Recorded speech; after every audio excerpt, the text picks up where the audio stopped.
Thanks for coming. We haven't had a meeting for a little while. So nice to see you all. And we're delighted to have Mlingane with us. We've met over quite a few occasions at Interfaith. Sorry, I think I have to press a button here. Hang on. That's it, I think. So, yeah, a couple of words of thanks also, especially to EJ for organizing our Zoom once again and getting us all organized on the screen. Thank you. And for those of you who don't know Mlingane, I have a few words to share with you about him. And let me just move here for a moment.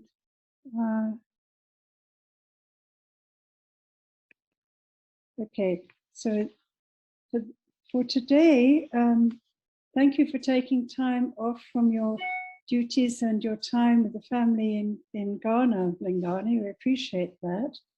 But for those who don't know Mlingane or much about the Bahá'í Faith, I have a few words to read to you.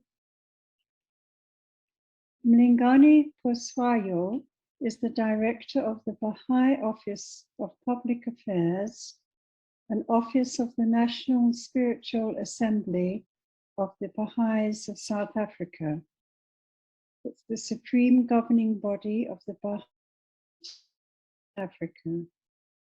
The office represents the Baha'i community in its engagement with the government, civil society, and the wider public. The Baha'i Office of Public Affairs' aim is to work with all who desire to see a socially cohesive South Africa. He is an alumni of Face to Faith,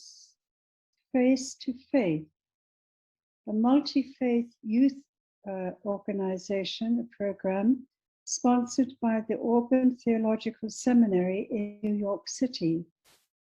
This program brings youth together from South Africa, Palestine, Israel, Northern Ireland, and the US. And just an additional thought, we were happy to have Mlingane with us at a symposium of the Interfaith community and committee of the Catholic Church a while back. Seems a long time ago now with everything that's happened. So I think you met a few people there, Mlingane, that I think, well, certainly Christoph was there and so on. But so he's like a brother coming back, and we hope to keep calling you back, not just today, but many times, who knows. So welcome, thank you so much for being with us, and we look forward to your presentation.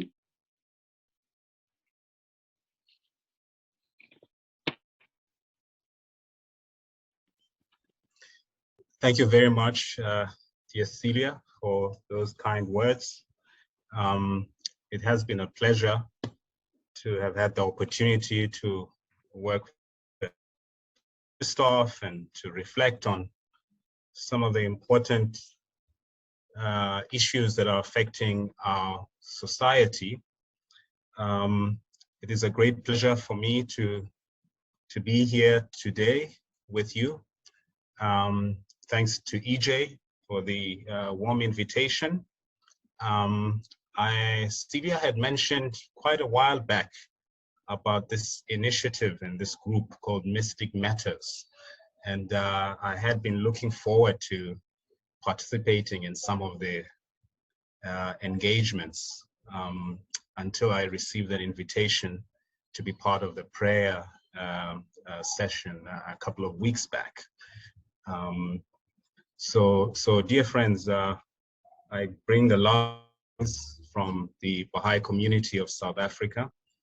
And what I intend to do is to give a brief history of the Baha'i Faith. And after that, I'd like to explore some of its teachings.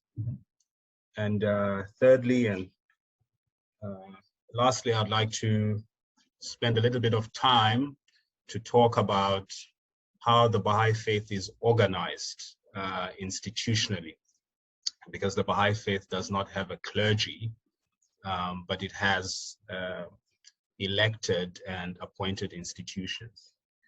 So just to start, I'd like to read something from Baha'u'llah's words. Baha'u'lláh is the prophet founder of the Baha'i Faith, and his name means the glory of God. He says something about religion and God manifesting himself. He says, the purpose of the manifesting himself is to summon all mankind to truthfulness and sincerity, to piety and trustworthiness, to resignation and submissiveness to the will of God, to forbearance and kindliness, to uprightness and wisdom.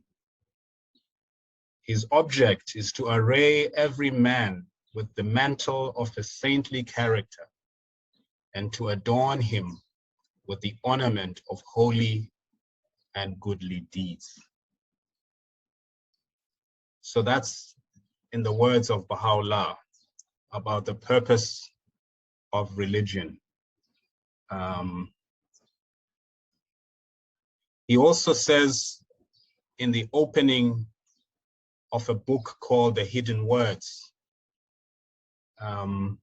this book was revealed in when he was walking along the Tigris river banks in Baghdad.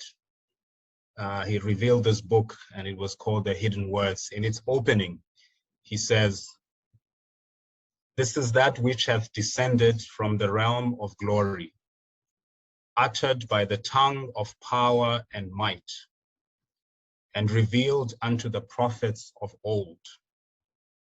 We have taken the inner essence thereof and clothed it in the garment of brevity, as a token of grace unto the righteous, that they may stand faithful unto the covenant of God, and in the realm of spirit obtain the gem of divine virtue." So with those words, dear friends, a brief history of the Baha'i Faith.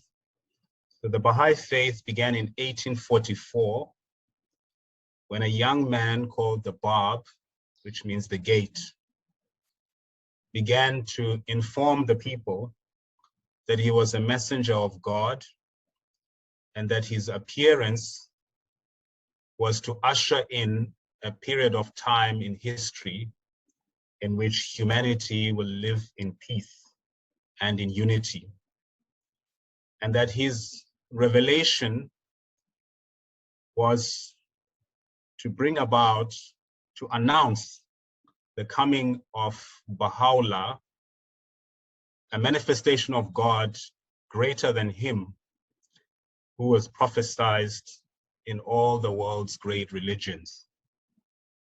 And his ministry, the Bab, was for 6 years, very brief, from 1844 to 1850. In 1850, he was martyred by a group of regiment of soldiers, 750 of them, aligned in 3 rows of 250 each. He had said in his prison cell, when he was about to be taken to be executed in Tabriz Square, that no earthly power can stop him from revealing the word of God, and that he would not leave until he was done giving instructions to one of his secretaries. Not allowed to conclude his conversation, Tabriz Square, and tied up and thousands upon thousands of people were on rooftops and everywhere to observe his execution. Of course, his sin, according to the authorities and the clergy, was that he was going against the accepted norms and beliefs of Islam at the time, that there can't be any manifestation of God. There can't be any other prophet after the Prophet Muhammad. And he said he was ushering in a period in which a manifestation, a messenger greater than him would appear. The Bab was tied in the Tabriz Square, and a young man by the name of Anis, who jumped and threw himself at his feet and begged him to be allowed to be martyred with him. The Bab gave consent to Anis that they could be executed together. And he said something which I find so moving and touching at that hour just before the execution. He addressed the crowd. The Bab addressed the crowd. And he said in his words, "Had you believed in me, O wayward generation, every one of you would have followed the example of this youth, who most of you, and willingly would have sacrificed himself in my path.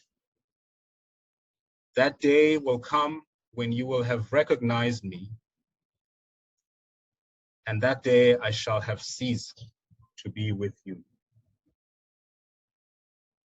So what happened after that is that the soldiers were ordered to execute the two of them, the Bab and Anis. And now, if you imagine 750 bullets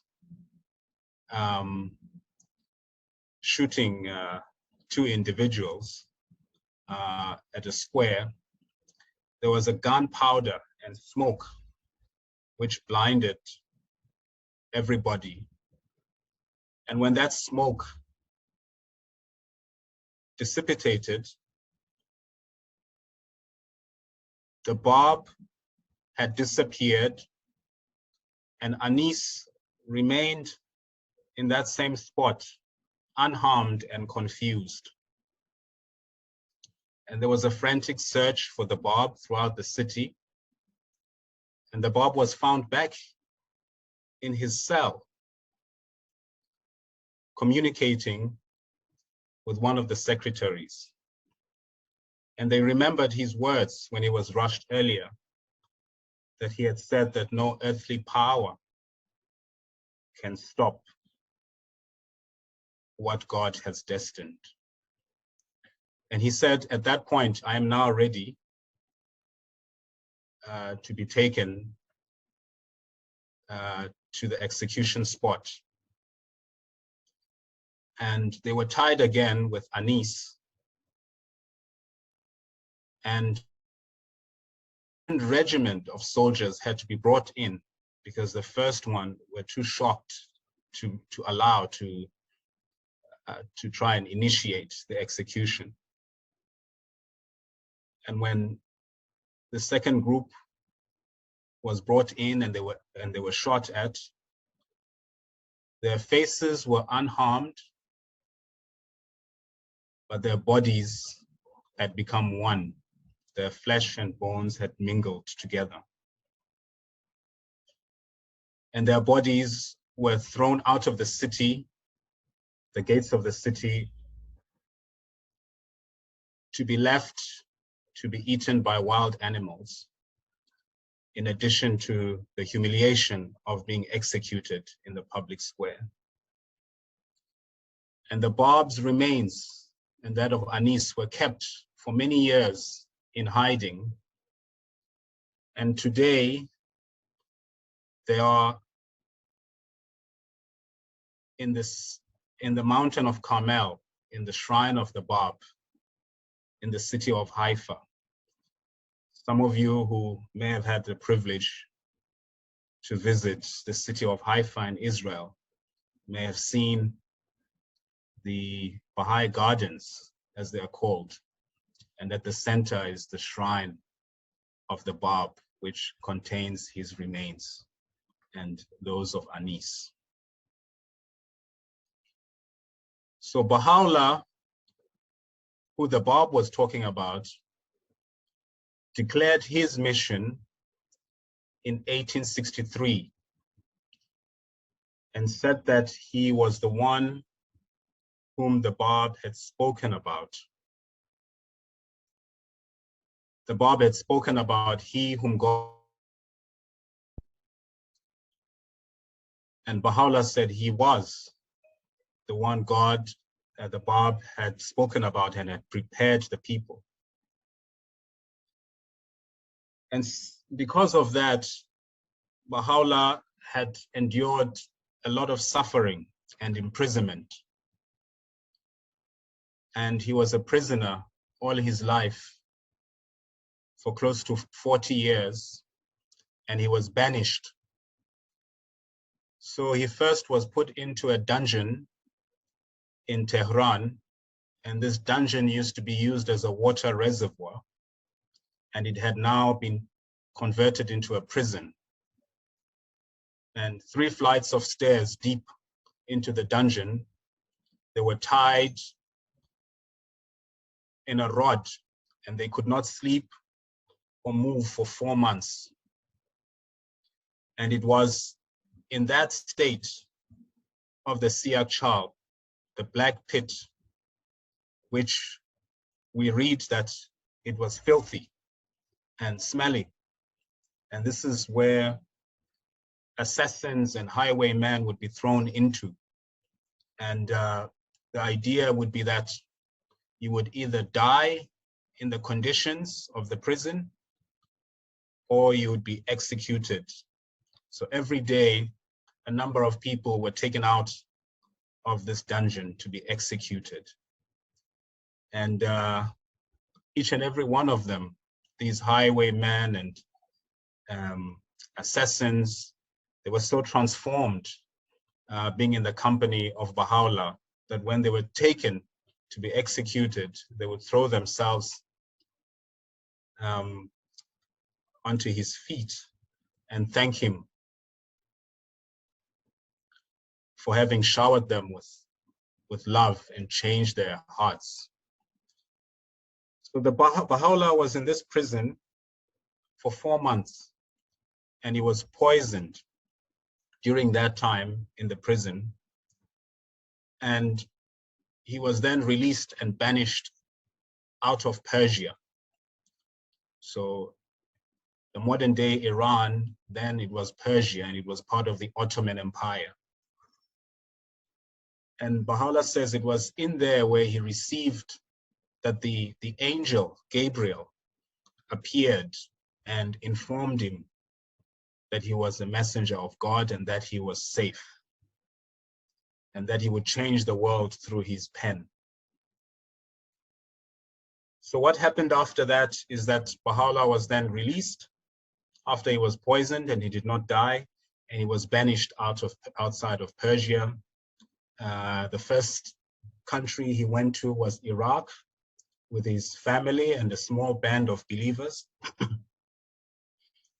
And in Iraq, he spent 10 years. And it was in Iraq, in the city of Baghdad, where for the first time he publicly he wrote letters to the kings and the rulers of the world and declared publicly his station, and that he was a messenger of God for the times we live in.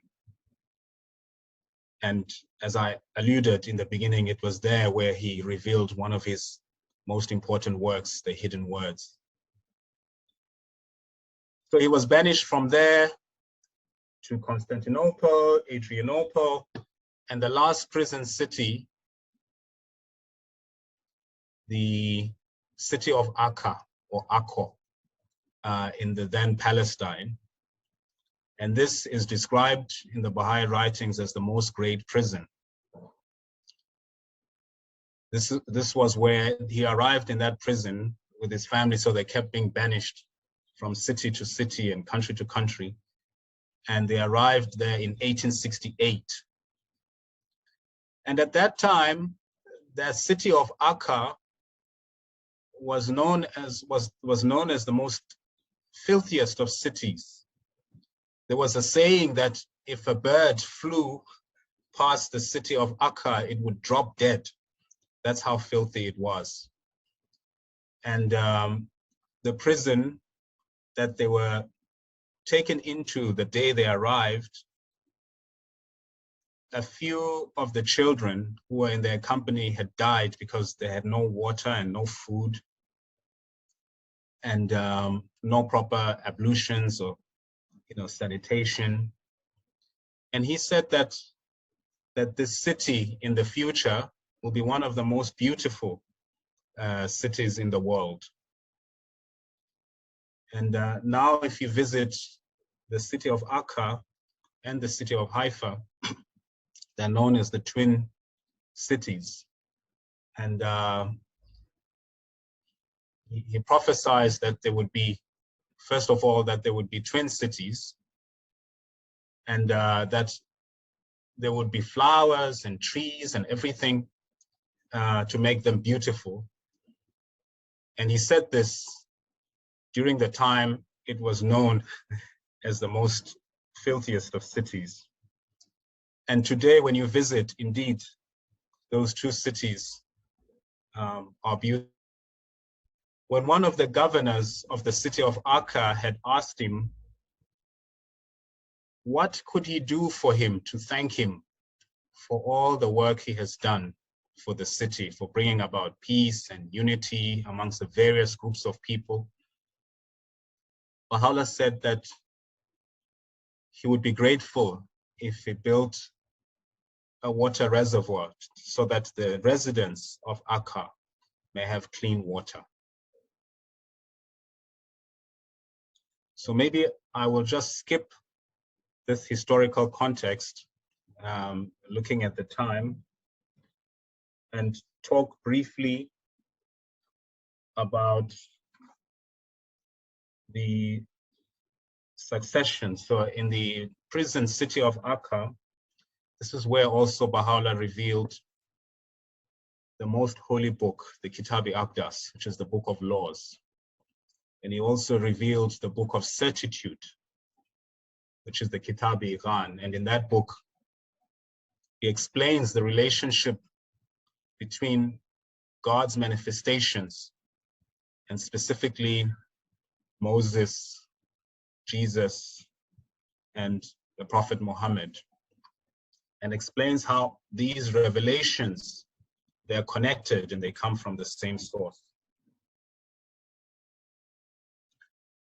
So Baha'u'lláh passed away in that city of Akka in 1892.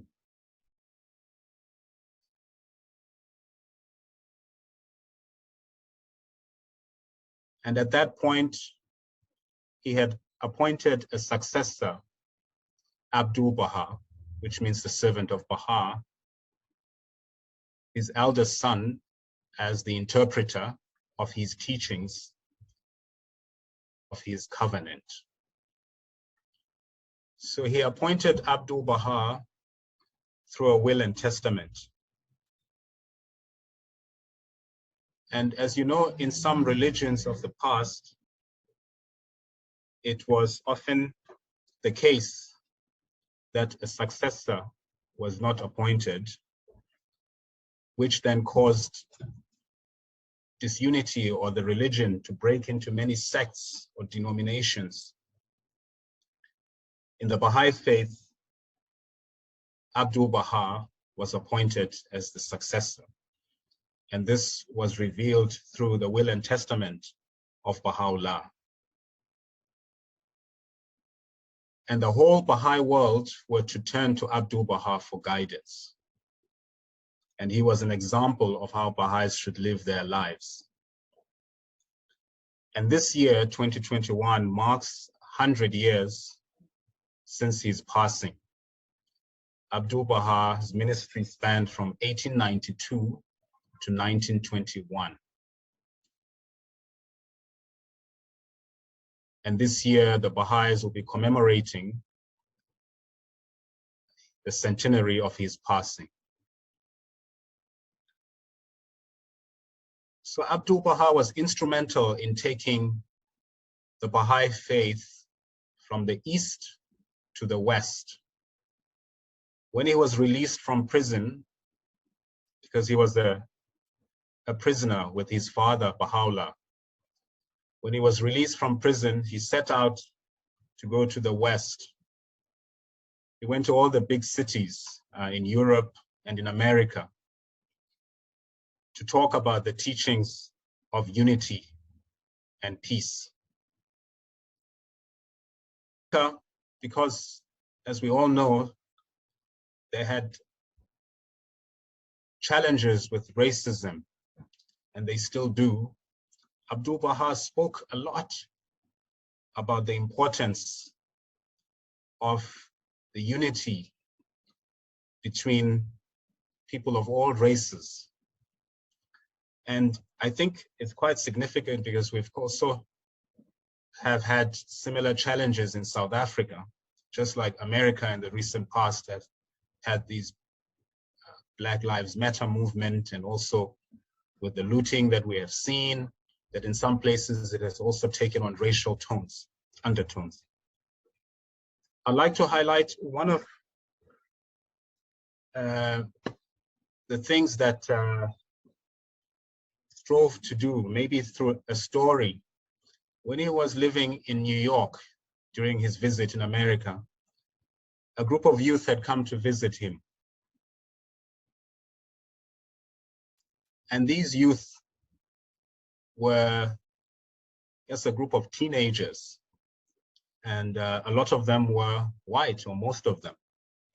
And as they came into his apartment, he saw that there was a Black youth behind them who was so timid and shy and not coming forward. And Abdu'l-Baha said to them, "Oh, can you see behind you? There's a beautiful black rose," as to highlight to this group of youth, that they should acknowledge, one of their friends, and he asked them to come forward. Out of this in his travels in America because of the segregation. One time he was with a friend of his who was an African American, and he was invited to a banquet. And they had prepared the best place at the table for Abdu'l-Baha to sit. And the friend had sat in a separate room, the African American friend. And before the banquet and the introductions were to begin, Abdu'l-Baha asked for his friend to come and sit at the table. Not only to sit at the table, but to sit at the chair that was prepared for him. And he chose to sit somewhere else at the table. So that was another way of teaching the people about the importance of race unity and racial harmony. And I'd like to just read something that the successor of Abdu'l-Baha had written, Shoghi Effendi, about this matter of race relations.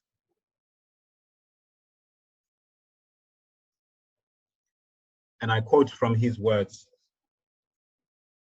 He said, "Let neither white or black think that the solution of so vast a problem is a matter that exclusively concerns the other.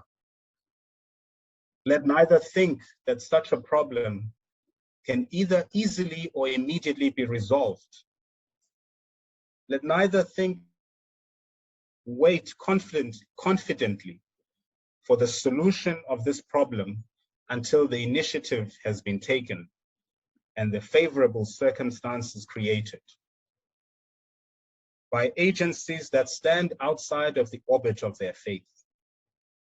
Let neither think that anything short of genuine love, extreme patience, true humility, consummate tact, sound initiative, mature wisdom, and deliberate persistence and prayerful effort can succeed in blotting out the stain which this patent evil, racism, has left on the fair name of their common country. And this letter was directed to the Baha'is of America on how to deal with racism. And we do see in society today that each group tends to point at the other and say, well, this is not my problem to resolve, it's the problem of the other. I don't have to change, the other has to change. But here is highlighting that each and every one of us have a role to play.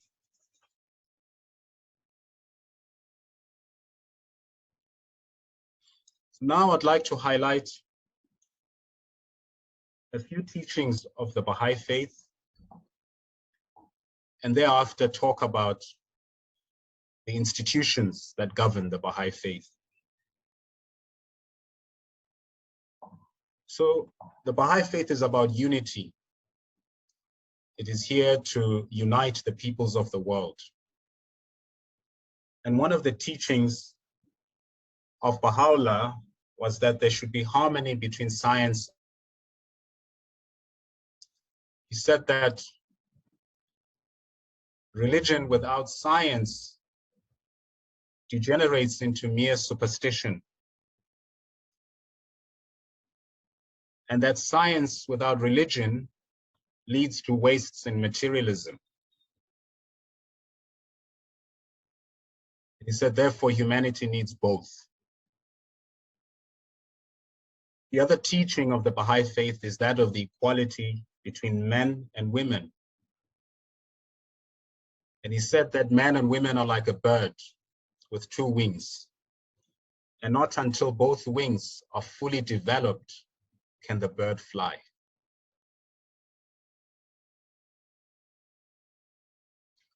And he said that if women are prevented from taking their rightful place in society, then men will forfeit the greatness which might be theirs. So this is not only taking from women and from men and giving to women, is that there will be a benefit to the entire human race when women are allowed and are given their rightful space to be part of decision-making and governance. One of the teachings of the Baha'i Faith is the elimination of extremes of wealth and poverty. And we have seen also in our country recently that this has come to the fore, that we're one of the most unequal societies in the world. And this is not sustainable. And this is not to say that we should all have equal means of earnings, but so as it is okay for a capitalist to make a fortune, it is equally acceptable that a worker should have sufficient means of survival. The Baha'i Faith also teaches the independent investigation of truth. So parents can do their best to train their children and to expose them to teachings that will help them in navigating this life. But ultimately, it is to the children to make their own decision upon independent investigation on which path they would like to follow. So in the Baha'i Faith, no child is forced to become a member of the Baha'i Faith. In fact, at the age of 15, which is known as the age of spiritual maturity, every child has to decide if they are accepting the Baha'i Faith or they would like to accept a different religious path.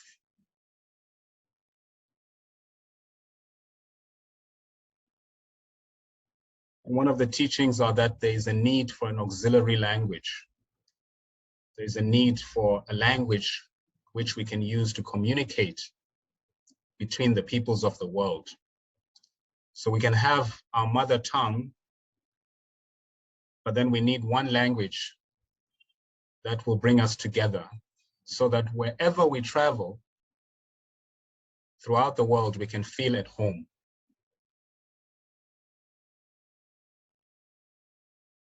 The Baha'i Faith also teaches that there is a need for the establishment of a world government in order to create peace,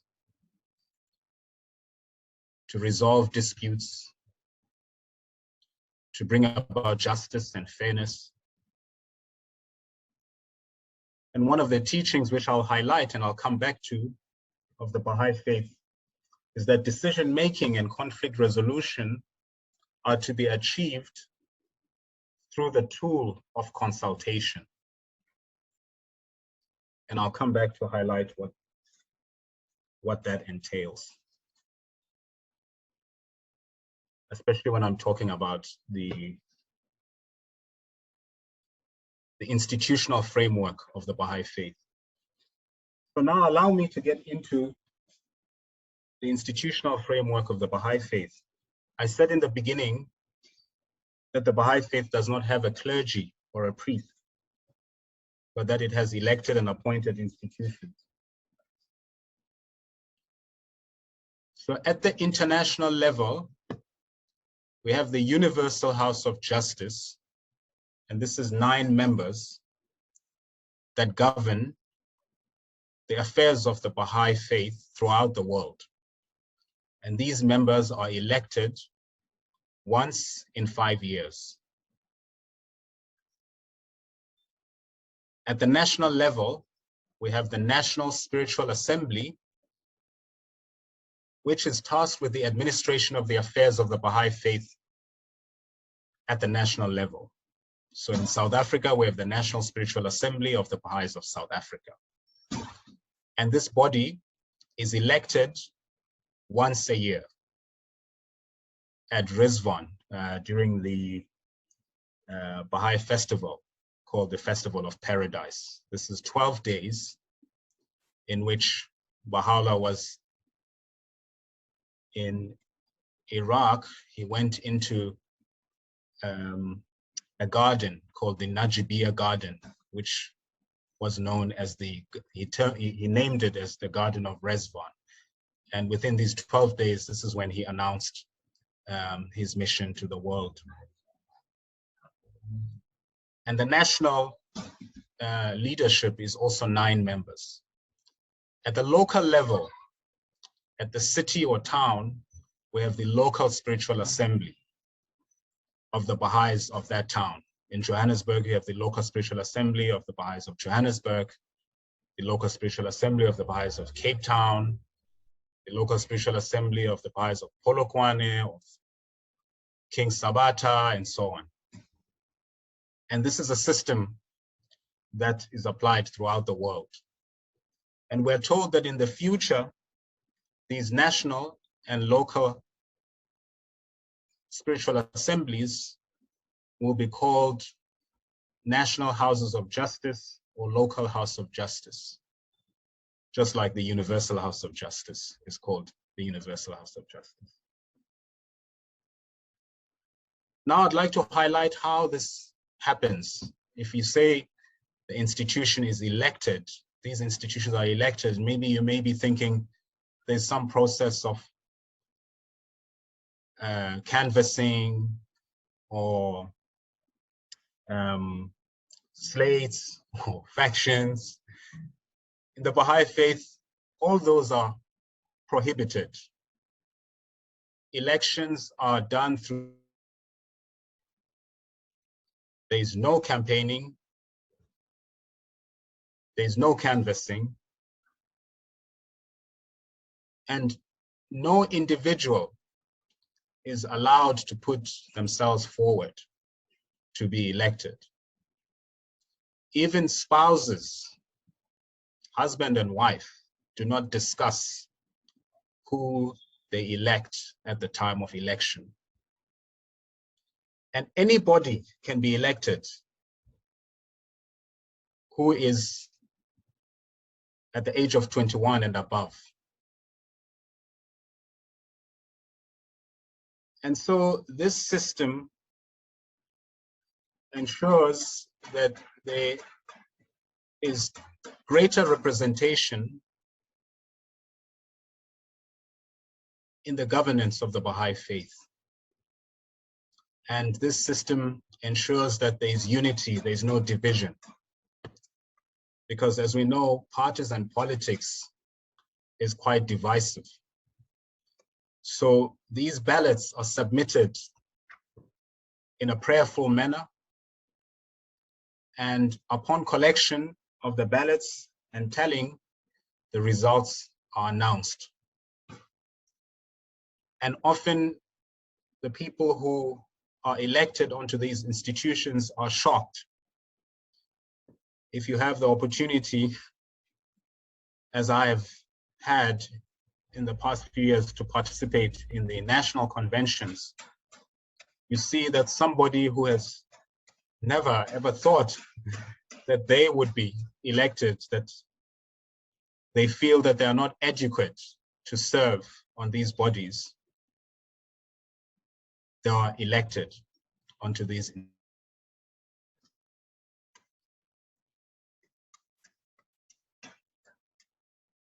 So maybe I can move on and just highlight, if you may be thinking as I'm drawing to a close, what are some of the Baha'i beliefs on life after death, on hell, or heaven? The Baha'i Faith teaches that man has a dual nature. We have the soul and we have the body. The soul is connected or is affiliated to the body at the time of conception. And just like in the mother's womb, a baby develops limbs, develops eyes, hands, legs, and everything that it needs for this world. When it is born into this world, the soul needs to acquire virtues and attributes that will enable it to continue to progress in the worlds of God. So at the time of death, believe that the soul continues to exist and that the soul is capable of existing without the body. We believe that the soul is not inside or outside the body, because these concepts relate to the world of matter. And the way we can draw closer to God is through prayers and following God's laws and his teachings in this life, so that at the time of the separation of the soul from the body, we can be in a state that is completely detached from this existence. So this soul, which I said is a spiritual entity that is capable of existing on its own, does not have a gender nor race, and it is not limited to time and space.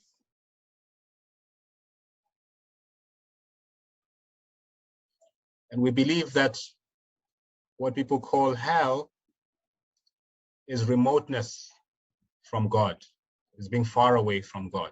When a soul feels far from God, it experiences a state in which people call hell.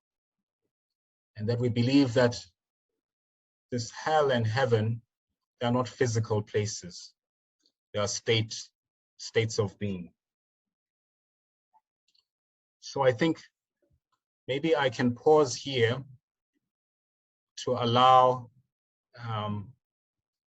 any of the friends who are gathered here who would like to ask questions, and maybe we can have a conversation. There's more to the Baha'i faith, but I thought, let me just highlight these aspects which I believe are important. Thank you very much.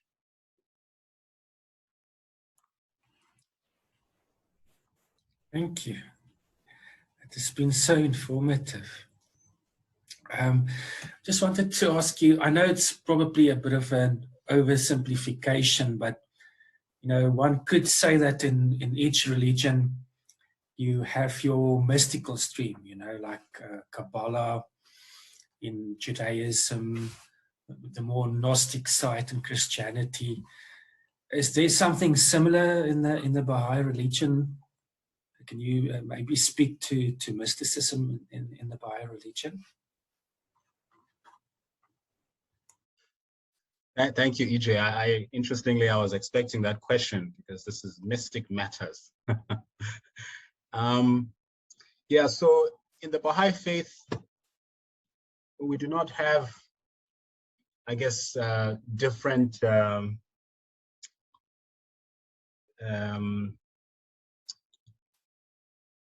different groupings in terms of the degree to which the believers would like to follow the Baha'i faith. So one of the teachings are that what makes us happy, maybe you might find this interesting, what makes us happy is really not the outward form of religion, but it is the mysticism in religion, the connection between the soul and its creator. That relationship is what makes you know, human beings happy, and that we need to spend time meditating, praying, and trying to detach ourselves from this world so that we can remain in that connection. Yeah, so the mysticism in religion is what sustains us in this life. Thank you. Are there any particular practices that, you know, that can help one with your mysticism, you know, to connect with God? Thank you. I'll answer that, and then dear Patricia has her hand up. Yes, thank you. Thank you. Yeah. Yes, so I didn't mention earlier that the Baha'i revelation, you know, consists of more than 100 volumes of writings that Baha'u'lláh revealed. And one of these in these volumes, he also revealed prayers. Just like those from the Christian background will know that Jesus Christ revealed the Lord's Prayer. And even as Baha'is, we believe that that's the most powerful prayer because it was revealed by a manifestation of God. So Baha'u'lláh revealed prayers for all occasions. And he commanded us to pray every morning and evening. And he also revealed obligatory prayers and fasting. So the obligatory prayers and fasting also help us to connect with God. The fasting, Baha'is fast every year for 19 days. And this period of the fast is understood to be a period where each and every one of us can draw closer to God, can make our hearts tender, and that can prepare us for the new year so that we may enter the new year in a renewed state. We also contribute to the Baha'i Fund, and I may also highlight that it is only Baha'is, members of the Bahá'í Faith, who are allowed to contribute to the Baha'i Fund, because it is a privilege to contribute to this. So Baha'is do not accept funds from any other group in society or in the world, but that it is a privilege for Baha'is to contribute to the building of this faith and its institutions. So yes, so prayer, fasting, contributing to the Baha'i funds, charitable works. Before the Baha'i fast, we're encouraged to engage in charity and offer acts of kindness to our fellow man. But ultimately, it is our lives, our daily life. We are asked to constantly be communing with God, whether when we are formally praying at home, whether we are driving, whether we are walking, but is to always be mindful of the higher being and constantly try to connect. And when we are connecting with God, that also manifests in us treating our fellow man in a way that is conducive to peace, love, and unity. I'll stop there, dear Patricia. You're on mute, sorry.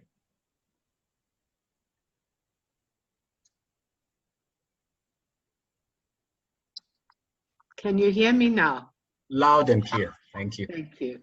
You told us there are no priests in the Baha'i religion. Is there any time when people come together to pray together the way we do liturgically? With us, it's usually led by a priest, but it wouldn't have to be. Are there times like that that you have some form of liturgical gathering for praying together? Or is prayer always individual and private? Thank you, Patricia. That's a very good question. So yes, Baha'is do meet as a group, as a congregation, and to pray together. So we have what we call the 19-day feast, which Baha'is are to meet and worship God. Every 19 days is a Baha'i month. So the Baha'i month is 19 days. Yeah. And so at every 19 days, the Baha'is of every town, locality, or neighborhood, they meet. And this feast has three aspects to it. The devotional part, which is composed of the prayers, the reading of the holy writings. The second part is the administration, reading of the correspondence which have come from institutions of the Baha'i Faith, from the international to the local. And then the third and the final part is the social, where we're encouraged to socialize, to be in fellowship with each other, to have something to eat. It can be even with water, but it is important that the feast is held in this manner. And so there are no individuals who lead these. At the local level, they are under the local spiritual assembly of the Baha'is of that town or city. Yeah. And it is that institution that prepares for the feast. Now, the Baha'i Faith has grown, so it is also in neighborhoods. So it's beyond just a city. For example, in a city like Johannesburg, you have various areas. Baha'is in Midrand, in Roodepoort, and so on. So there are also elections, electing the sector officers, the chairperson, the secretary, the treasurer, who then administer that aspect of the feast. Outside of that, Baha'is are asked to convene devotional gatherings and pray with their families and their neighbors of various backgrounds. And this happens every weekday, every weekend outside of the feast. Thank you. That's very interesting. Welcome. Thank you so much. Dear Celia.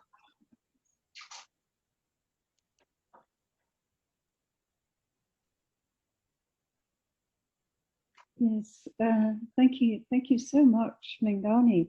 This has been a wonderful survey.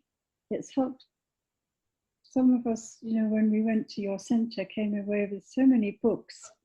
In fact, I was so impressed. Christoph and I went together to the gathering, and when we went into that bookshop area, the lady behind the counter was just giving these books away. I mean, that was an incredibly generous aspect of Baha'i hospitality and so on. So thank you so much for this. It kind of gives a really good overview. One of my queries is, certainly when we visited your center, we felt very much at home and welcome. Do you have people from other faiths joining you for any of these services, or is it just for Baha'is? Thank you. Thanks, dear Celia, for those kind words. Yes, in fact, most of Baha'i activities are open to the public.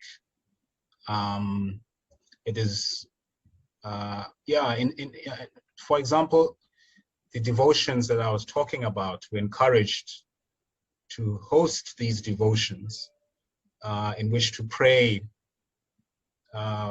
with our neighbors, our families, our colleagues.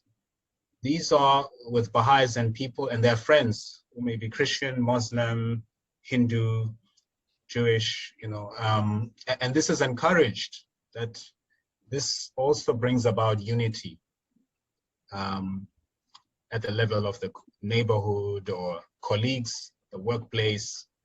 For example, I have one myself, a devotional which takes place every Sunday at my home, and this is my family, my wife, and with our friends who are our neighbors in our complex.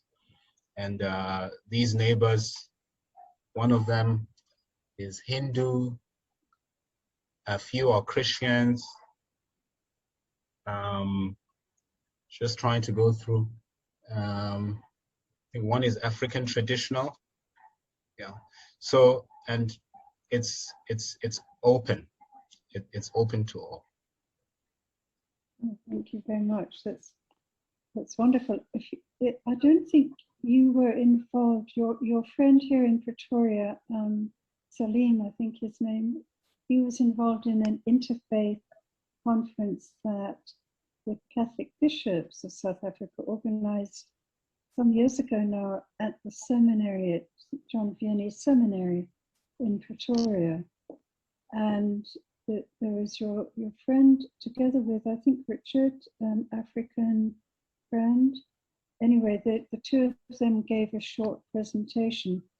And just from a personal reaction, I found that the Baha'i religion has some similarities with the Sufis of Islam, because their talk that they gave, very short little talk, but it came across as mystical and prayerful and meditation, and that it wasn't a formal religious talk as such. And I think at a deep level, certainly that's what resonated with me. And of course, we've been delighted to be in touch since then. And I was wondering, in the sort of mystical relationship with the other religions, the depths of that religion,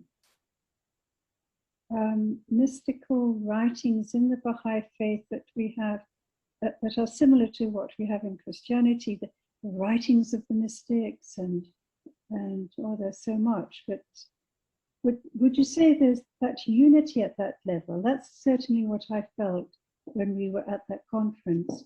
But do you have writings that we could go to that are these mystical type writings? Thank you. Thank you. So the two friends who were presenting, gave a talk. That conference was Salim Nakjavani and Peter Mputle. Oh, Peter, yes. Yes. So Baha'u'lláh has revealed so much, and it is only probably about 15% of what he has revealed that has been translated. But we have enough from these 100 volumes of spoken about. For example, he wrote tablets. One tablet is called the tablet was known as tablet to the Christians, because he was addressing a question to a Christian physician, and then he elucidated on the purpose of the coming of God's manifestations, the purpose of coming of Jesus, Moses, and so on. And then another one is called the tablet to the world, where he's addressing the people of the world. And these tablets could be 2 pages, or up to 11 or 16 pages, each, and where he goes deep into, the relationship between man, God, and so forth. So yes, definitely we have. I would suggest reading the tablets of Baha'u'lláh, the gleanings from the writings of Baha'u'lláh, also this book that I spoke about, the hidden words.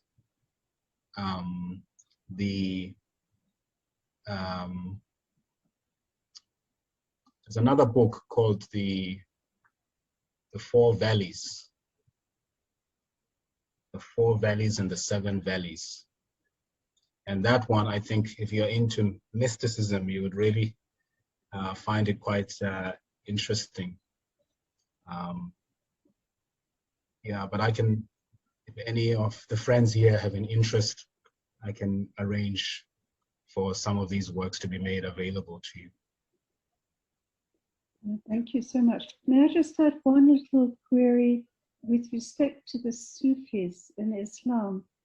As I understand it, mainstream Islam is still anti-Baha'i. Would that be too strong? We spoke about the situation in Iran and so on.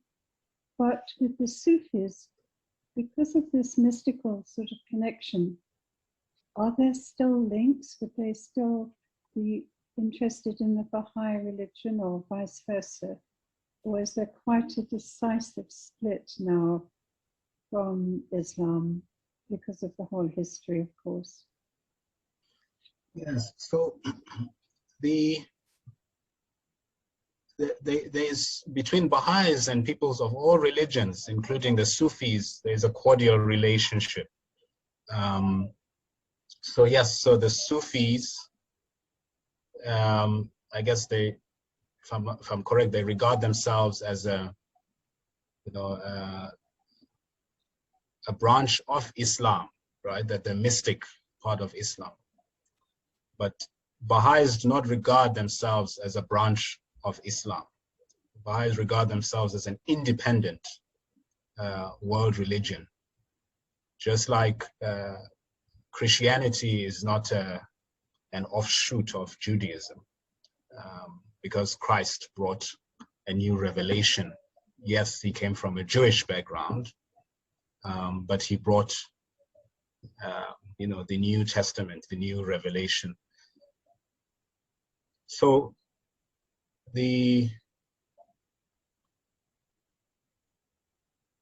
it's true that, in a number of Muslim countries, as you said, mainstream Islam, Baha'is are persecuted.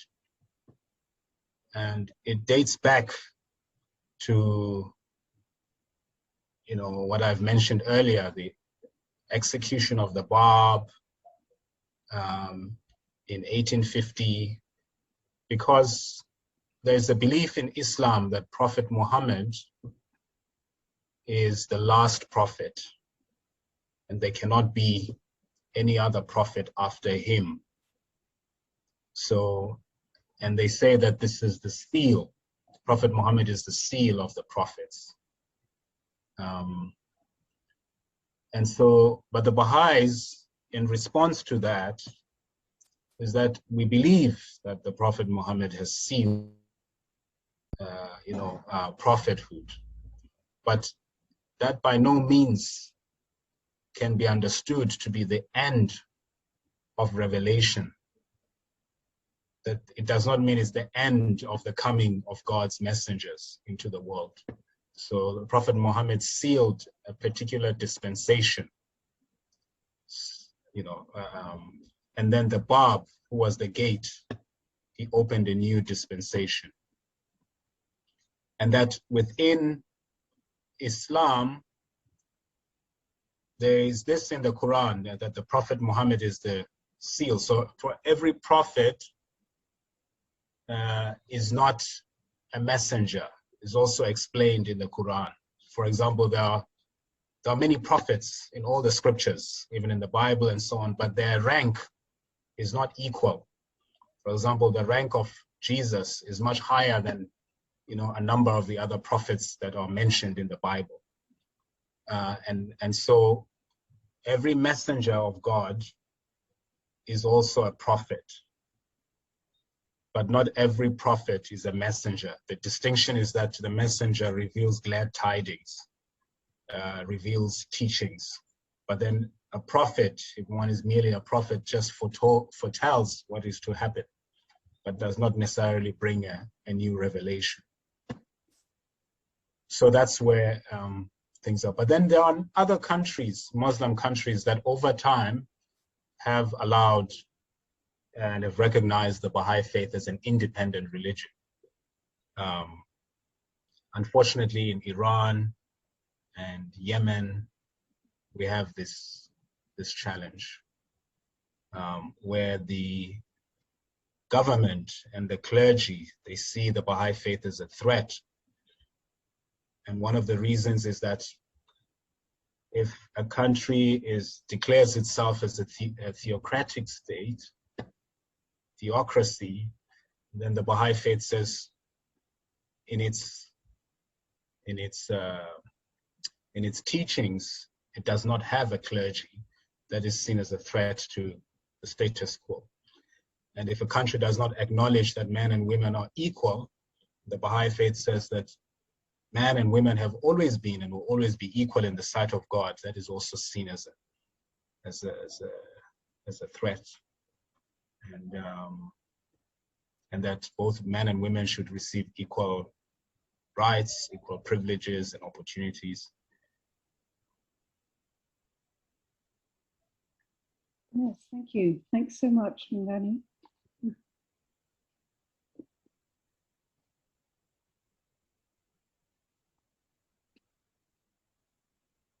So maybe I can say just briefly, I know we're towards the end, that part of Baha'i belief is that religion is not static, but that it is progressive.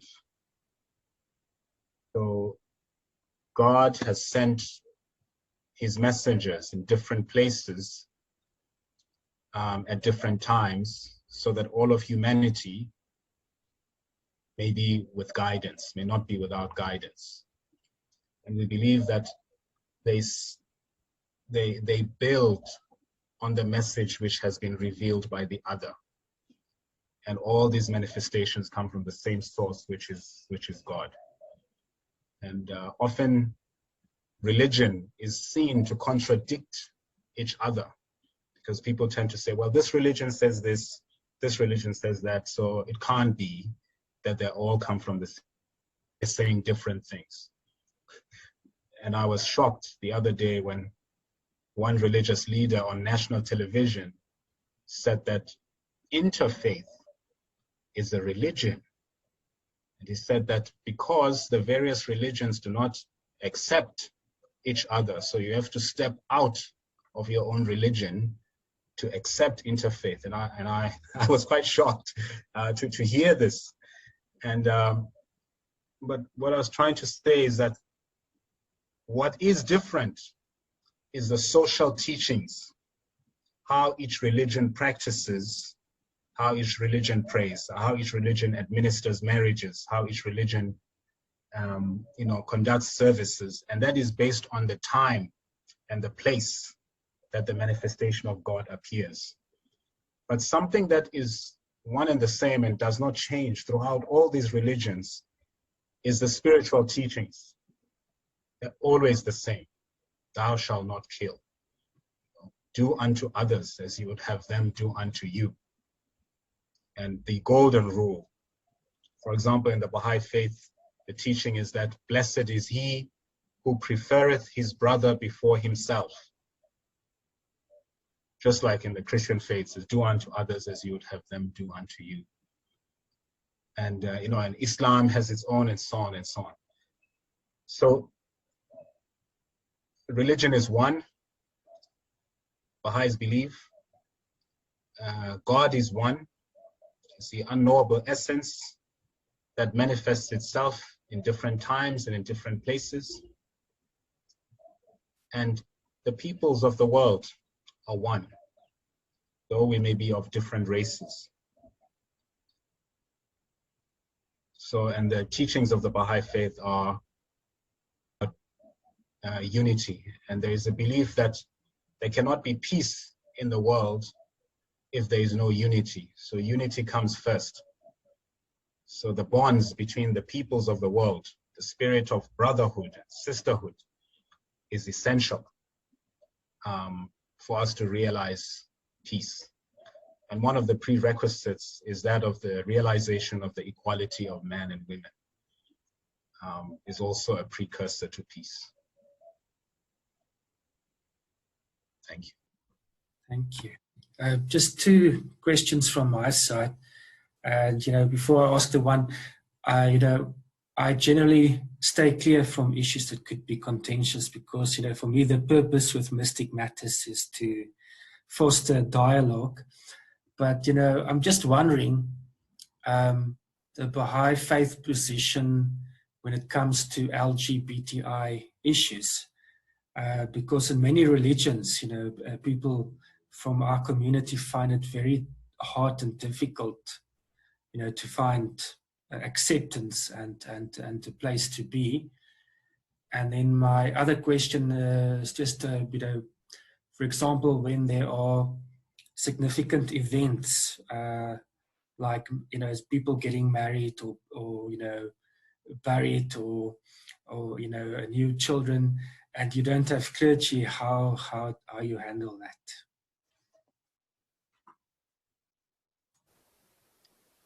Thanks, EJ. I think it's important, you'd rather ask the question than to speculate, And I think the importance is that these spaces are really respectful, of each one's beliefs and each faith, but we can the difficult subjects as well, and I think it's okay. So the Baha'i Faith welcomes people of all backgrounds and of all sexual orientations. Everybody is welcome in the Baha'i Faith. It does not discriminate on, who you are and how you understand yourself as a human being and so forth. There was a question that one of the successors of the Baha'i Faith was asked, and this was Shoghi Effendi, that what do you say about homosexuals? He was asked this question. He said that let them come into the Baha'i Faith if they so wish. That this is for everybody. So the difference, I think, every religion has laws, and the peoples who follow these religions, we believe, do not have the right to change these laws, if we believe that they are divine.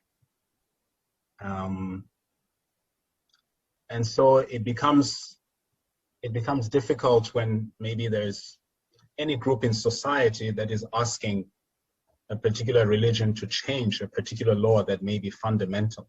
But I think that the least that we can all do as members of these faiths is not to be judgmental, is to accept everybody. Yeah, I don't know if that answers your question. And then secondly, to move on to so what do you do when there's marriages and there are children, if there's no priest? But then the Baha'i Faith, the institutions administer the affairs of the Baha'i Faith. So if one needs to get married, approaches the local spiritual assembly that has jurisdiction of where he or she resides. And just on marriage, I may highlight that the Baha'i Faith on teaching is that the two, basically the parents have no right, have no say over who their children would like to marry. So there's no organized marriage. But if the children would like to get married, once they've chosen each other, they don't have to be children, they can be adults. Once they've chosen each other, they have to ask permission from the parents. They have to ask consent, so the parents have to give consent. So any institution of the Baha'i Faith, before it administers a marriage, it has to ensure that both parties, they each agree to marry each other. And that secondly, the parents, the four, the mother and the father of the bride and groom, and the mother and the father of the, of the bride, have given their consent, and the marriage can proceed. The parents have the obligation to educate their children on matters of spirituality, and then let the children at the age of maturity at 15 then decide which spiritual path they would like to follow. So nobody is born automatically a Baha'i. It is accepted that the parents need to expose them to all religions, not just the Baha'i Faith, and teach them about matters of spiritual importance. And then at age 15, the child has to decide whether they want to follow the Baha'i Faith or they've chosen another spiritual path. And the parents are not allowed to coerce them or to force them to follow the Baha'i Faith. And also, maybe just to say, in the Baha'i Faith, we do not believe that the Baha'i Faith is the only way to God. So it would be strange then to have issues with, your family members or your children that say, "Oh no, actually, I want to follow Christ, I want to be a Christian, or I want to be a Muslim. It's the choice of the child. Yeah. It's just, there's a belief that the Baha'i faith is the recent of these world religions. Thank you. I think Father Vishal had his hand up.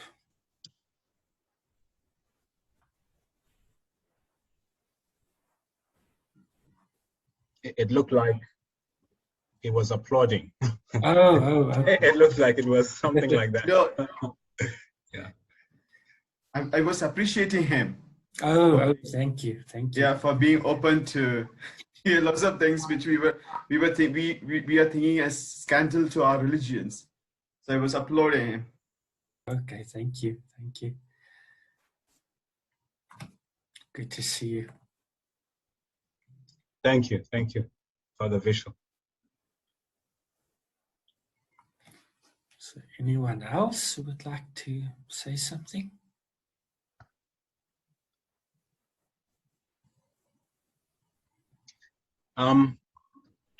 Whilst others are thinking, I'd just like to read something short which may speak to what we are talking about.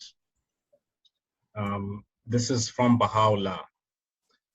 And he says, "The all-knowing physician hath his finger on the pulse of mankind. He perceiveth the disease, and prescribeth in his unerring wisdom the remedy. Every age hath its own problem, and every soul its particular aspiration. The remedy of the world needeth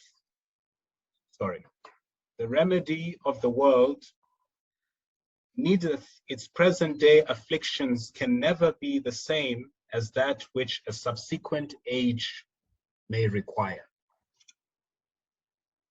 So this talks to progressive revelation, that every dispensation comes with new teachings and new laws which may be applicable to the time, to the needs of the age.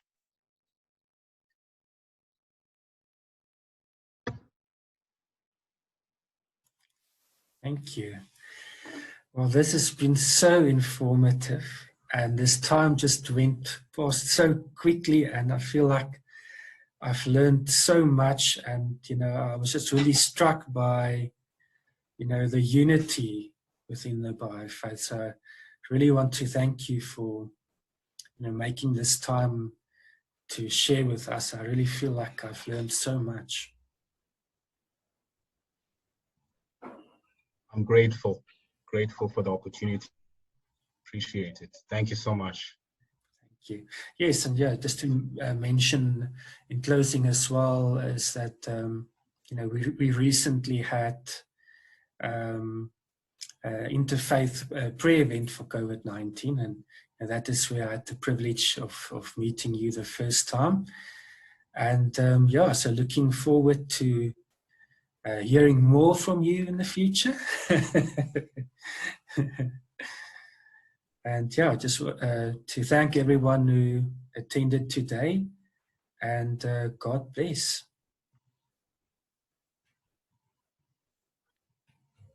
Thank you, Vijay. Thank you very much. Mlingane. Thank you. Thanks, everyone. Thank you. It was very interesting. Thank you. Stay safe and stay warm, everyone. Thank you. Bye. Thank you. Thanks. Bye. Bye. It is quite hot in here. So, thank you. So you can stay cool on your side. Thank you. Thank you. Okay. Thank Bye. you. Bye-bye. See you again. Appreciate it. Thank you.